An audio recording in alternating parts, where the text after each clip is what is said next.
جہاں نے خواہ مخواہ تاج محل بنایا، اتنا پیسہ اس میں لگا دیا، کیا فائدہ ہوا؟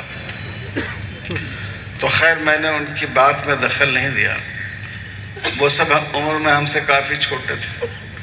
میں نے کہا بچوں آپ مجھے موقع دیں گے کہ جس ٹاپک پر آپ لوگ بات کر رہے تھے میں بھی ایک دو بات کچھ کہوں؟ کہاں ضرور کہیے انکل۔ میں نے کہا کہ یہ جو تاج محل ہے، یہ جو بلڈنگ، یہ جو عمارت بنائی اس نے، آپ کو معلوم ہے اس وقت اس عمارت سے اس ملک کے روزانہ ہزاروں لوگوں کا روزگار چلتا ہے۔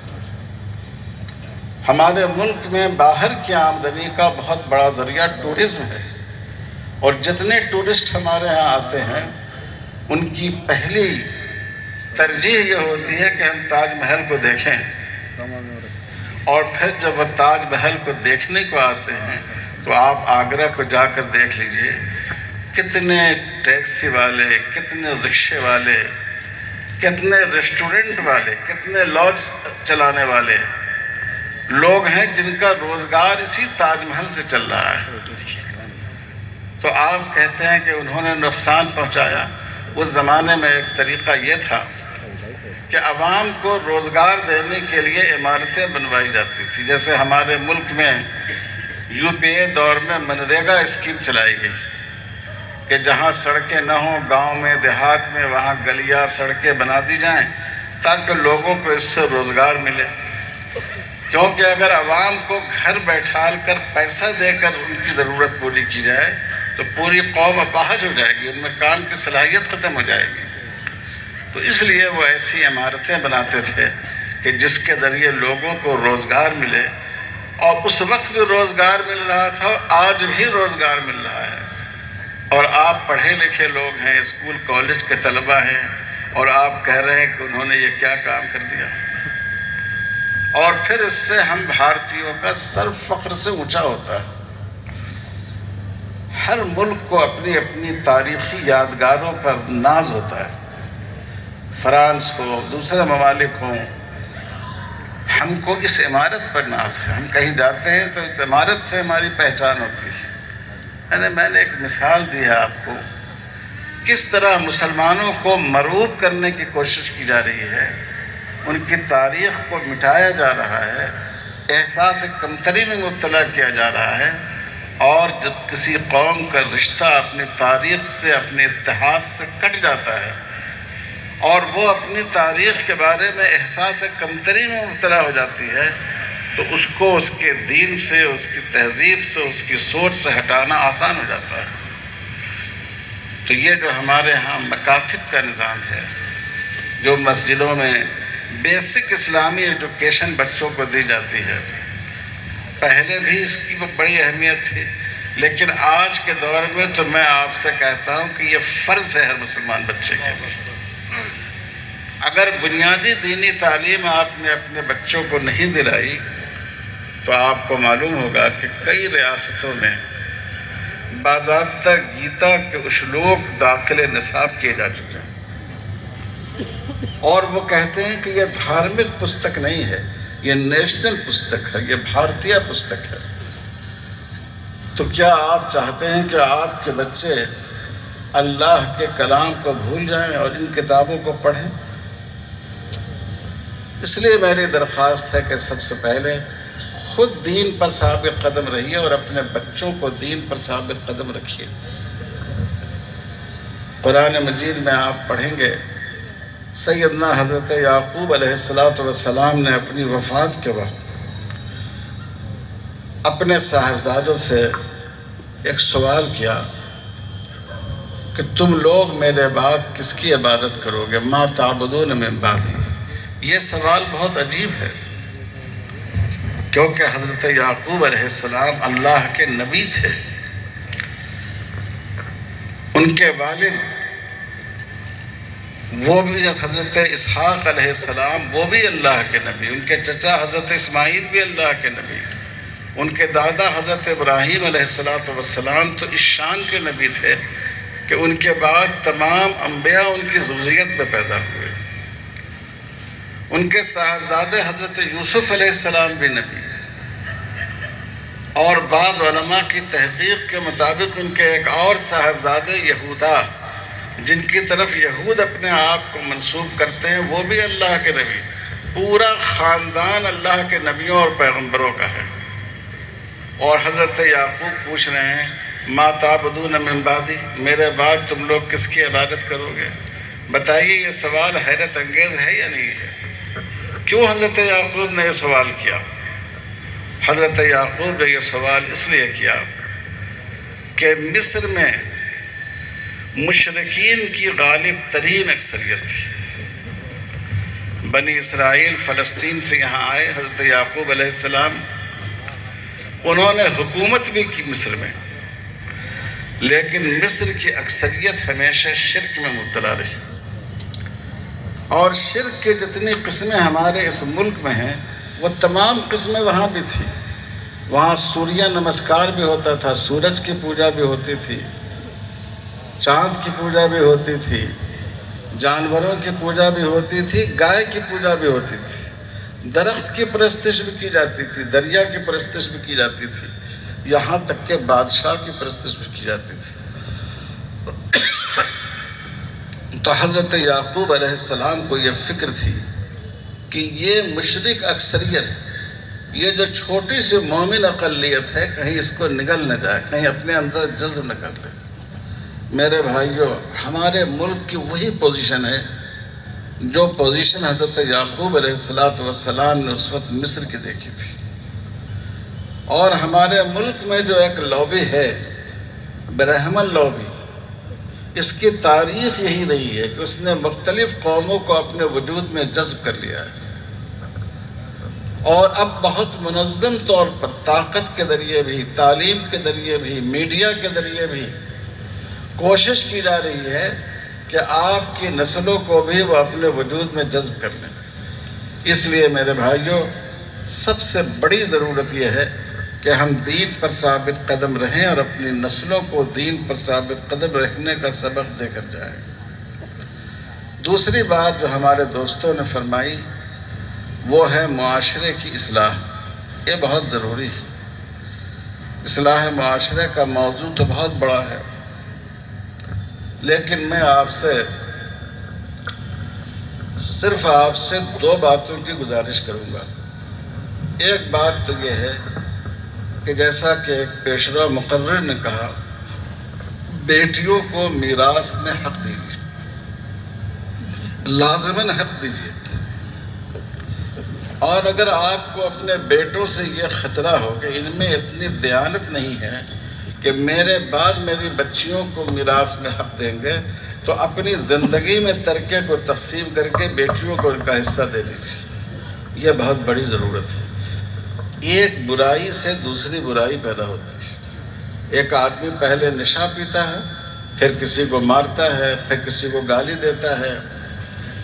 یہ جو ہمارے ہاں ہمارے برادران وطن کی سوسائٹی سے متاثر ہونے کی وجہ سے عورتوں کو ماں باپ کے ترکے سے محروم کرنے کا سلسلہ پیدا ہوا، اس کے نتیجے میں یہ جہیز کی رسم کو تقویت حاصل ہوئی۔ کیونکہ ہمارے برادران وطن کے سماج میں یہ تصور تھا کہ جب لڑکی گئی تو چلی گئی، تو چلو بھائی جاتے ہوئے کچھ اس کو دے دوا کر رخصت کرو۔ تو میں کہتا ہوں، دیکھیے اللہ تعالیٰ نے قانون میراث کو جتنی تفصیل سے بیان فرمایا ہے، نماز، روزے، حج اور زکوٰۃ کے احکام کو بھی اتنی تفصیل سے بیان نہیں کیا ہے۔ اعتقادات کے بعد، ایمانیات کے بعد جو عملی احکام ہیں، ان میں سب سے زیادہ تفصیل سے قرآن مجید نے میراث کے حکم کو بیان کیا ہے۔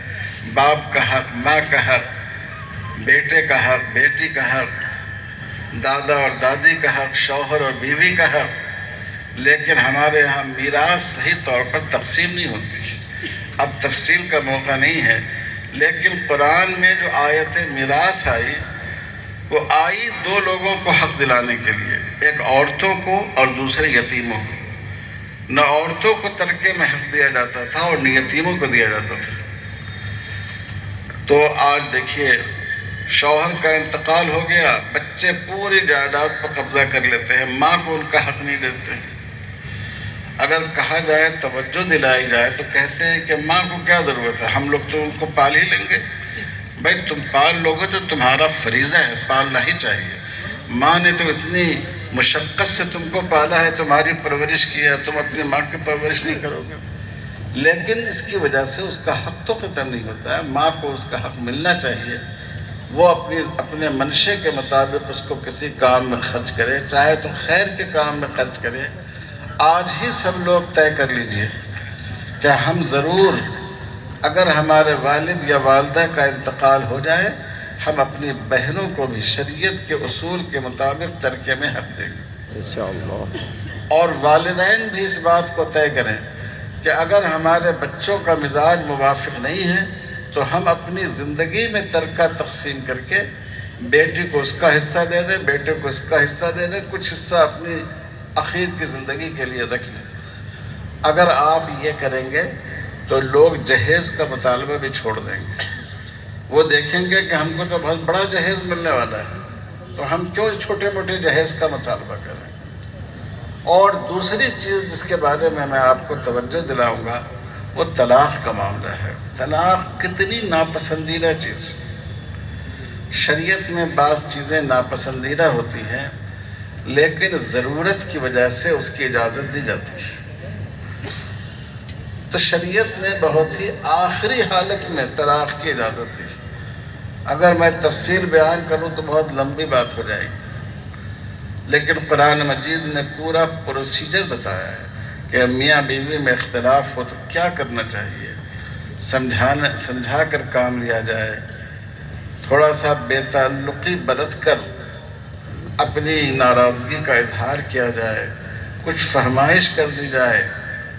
آخری راستہ یہ ہے کہ خاندان کے بزرگوں کو، سماج کے سمجھدار لوگوں کو ان کے سامنے معاملے کو پیش کیا جائے اور معاملے کو طے کرایا جائے، نہیں یہ کہ سیدھے طلاق دے دیا جائے۔ حضرت عمر رضی اللہ تعالیٰ عنہ تو 3 طلاق دینے والوں کو کوڑے لگواتے تھے، اور آپ کو معلوم ہے کوڑے کی سزا سر پر لگانے کی ممانعت ہے، کوڑے لگائے جاتے تھے بدن پر۔ لیکن جب کوئی مرد اپنی بیوی کو 3 طلاق دیتا تھا تو حضرت عمر کہتے تھے کہ اس کے دماغ میں جو ہے وہ جذبہ شر ہے، اس کے دماغ میں، اس کے سروں پر کوڑے، اس کے سر پر کوڑے لگاؤ۔ اس طرح حضرت عمر رضی اللہ تعالیٰ عنہ سزا دیا کرتے تھے۔ ہمیں خود لوگوں کا مزاج بنانا چاہیے کہ وہ اس سے بچیں، اور ایسا ماحول بنانا چاہیے کہ اگر کسی آدمی نے اپنے بیوی کو طلاق دیا تو وہ سماج میں منہ چھپانے پر مجبور ہو جائے، ہر آدمی اس کو آڑ دلائے، اس کے گھر کے لوگ بھی اس کو آڑ دلائے کہ تم کتنے بدترین آدمی ہو، تم نے اپنے معصوم بچوں کا خیال نہیں کیا۔ ہمارے پاس جب ایسے معاملات آتے ہیں، کثرت سے آتے ہیں، میاں بیوی دونوں آتے ہیں، ہم رشتہ ختم کرنا چاہتے ہیں، تو میں کہتا ہوں کہ بچوں کو لے کر آئیے، بچوں کو بھی لاتے ہیں۔ میں کہتا ہوں کہ آپ دونوں نے ایک دوسرے کے ساتھ کوئی زیادتی کی ہوگی، اور جب زیادتی ہوتی ہے تو دونوں طرف سے ہوتی ہے، لیکن آپ ہمیں بتائیے کہ ان معصوم بچوں نے کیا زیادتی کی، آپ ان کو کیوں سزا دے رہے ہیں؟ رشتہ نکاح کو ختم کرنے کا مطلب یہ ہے کہ آپ ان کو باپ کی محبت سے یا ماں کی ممتا سے محروم کر رہے ہیں۔ اگر اس 2 معاملے کو ہم لوگ ٹھیک کر لیں، اپنے معاشرے میں طلاق کے واقعات کو روک دیں، ایسا سماجی ماحول بنائیں کہ کسی آدمی کو طلاق دینے میں خوف محسوس ہو، اور دوسرے شریعت کے حکم کے مطابق میراث کی تقسیم کریں، مرنے والے کی بیوی کو بھی، مرنے والے کی بیٹی کو بھی، مرنے والے کی ماں کو بھی اس کا پورا حق دیں، تو ہمارے سماج کی بہت سی برائیاں دور ہوں گی۔ ان دونوں باتوں کا ذکر میں اس لیے کر رہا ہوں کہ اکثر عدالت میں یہی دونوں معاملے پہنچتے ہیں۔ طلاق کے معاملے میں کوئی فریق کورٹ میں پہنچتا ہے، اور کورٹ اس میں اسلام پر اور شریعت پر اعتراض کرتی ہے، استہزاء کیا جاتا ہے دین کا، آپ کا۔ اور میراث کے معاملہ کبھی کورٹ میں جاتا ہے اور مسلمانوں پر اعتراض کیا جاتا ہے، مسلمانوں کی شریعت کو ایک ظالم شریعت، نامنصفانہ شریعت قرار دیا جاتا ہے، اور ہم اور آپ اس کا سبب بنتے ہیں۔ رسول اللہ صلی اللہ علیہ وسلم نے فرمایا کہ اپنے ماں باپ کو گالی نہ دو۔ سننے والے نے پوچھا کہ حضور کوئی اپنے ماں باپ کو بھی گالی دے گا؟ آپ نے فرمایا کہ ہاں، تم کسی کے ماں باپ کو گالی دو گے، وہ پلٹ کر تمہارے ماں باپ کو گالی دے گا، تو تم نے اپنے ماں باپ کو گالی سنائی۔ تو ہم لوگ شریعت پر اعتراض کا، دین کو گالی دینے کا جواز پیدا کرتے ہیں لوگوں کے سامنے۔ اس لیے میرے بھائیوں اور بزرگوں، مجھے بڑی خوشی ہے کہ کرنول میں ماشاءاللہ مسلمانوں میں بیداری ہے۔ میں نے آج یہاں کے علماء سے درخواست کی ہے، آپ حضرات سے بھی درخواست کرتا ہوں کہ آپ لوگ ایک کام تو یہ کریں کہ ہر مہینے میں کم سے کم 2-3 جمعہ سماج کی جو برائیاں ہیں ان برائیوں پر بات ہونی چاہیے۔ اور دوسری بات یہ ہے کہ ہر مسجد کو کاؤنسلنگ سینٹر بنا دیجیے۔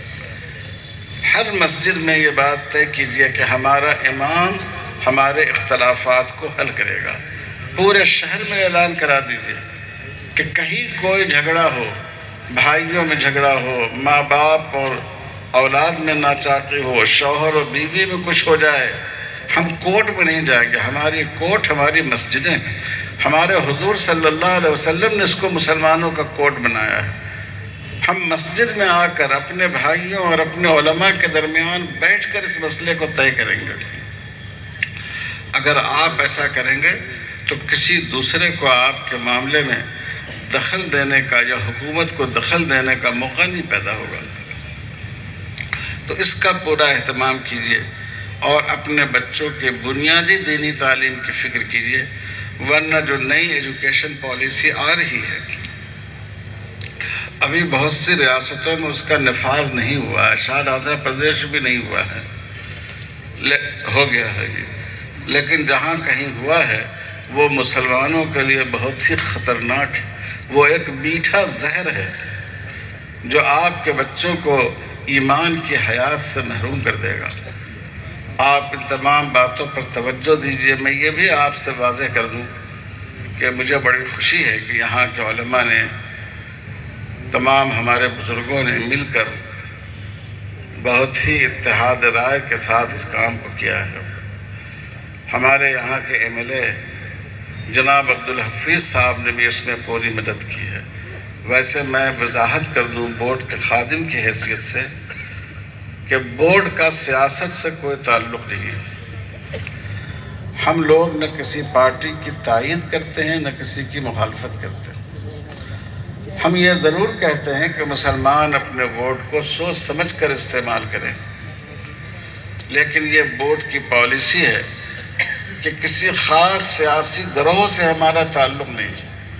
لیکن ایک درخواست ہم آپ سے ضرور کریں گے، ووٹ آپ جس کو دینا چاہیں دیں۔ آپ کو معلوم ہے اس وقت ابھی اعداد و شمار آئے ہیں ہندوستان کے، 2 کروڑ وہ مسلمان جو ووٹ دینے کے مستحق ہیں، جن کی عمر 18 سال ہو چکی ہے، ان کے ناموں کا ووٹر لسٹ میں اندراج نہیں ہے۔ آپ سوچئے کتنی خطرناک بات ہے۔ 2 کروڑ کتنی بڑی آبادی، کتنے ایم ایل ایز کے حلقے کو یہ کور کرے گا، کتنے ایم پیز کے حلقے کو کور کرے گا۔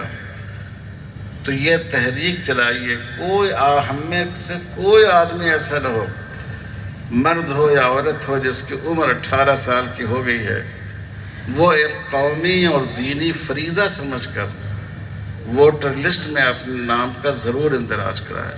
میں یہاں کے جتنے یہاں علماء مختلف علاقوں سے آئے ہوئے ہیں ان سے بھی درخواست کرتا ہوں۔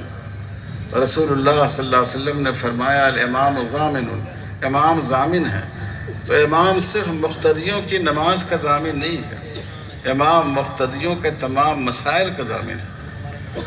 تو آپ اس کی بھی فکر کیجئے اپنے اپنے حلقے میں کہ تمام لوگ اپنے اپنے نام ووٹر لسٹ میں درج کرا لیں۔ یہ ایک ہندوستانی ہونے کی حیثیت سے، اس ملک کے ایک شہری ہونے کی حیثیت سے بھی ہماری ذمہ داری ہے۔ اور سب سے اہم بات یہ ہے کہ ظالموں کے پنجوں کو تھامنے کے لیے اور موجودہ حالات میں مظلوموں کی مدد کے لیے، انصاف قائم کرنے کے لیے، اس کے لیے بھی ضروری ہے کہ ایک ایک نام ووٹر لسٹ میں درج ہونا چاہیے تاکہ بوقت ضرورت یہ کام آئے۔ میں اخیر میں مکرر شکریہ ادا کرتا ہوں کرنول کے غیرت مند اور باشعور مسلمانوں کا، اور ہم لوگ بورڈ کا یہ وفد، اس میں کئی ارکان ماشاءاللہ بورڈ کے یہاں موجود ہیں۔ مولانا یاسین صاحب بورڈ کے سیکریٹری بھی ہیں۔ میں امید رکھتا ہوں، ہم سب لوگ امید رکھتے ہیں کہ بورڈ جب بھی کوئی تحریک شروع کرے گا اور آواز دے گا تو ضرور آپ اس آواز پر لبیک کہیں گے۔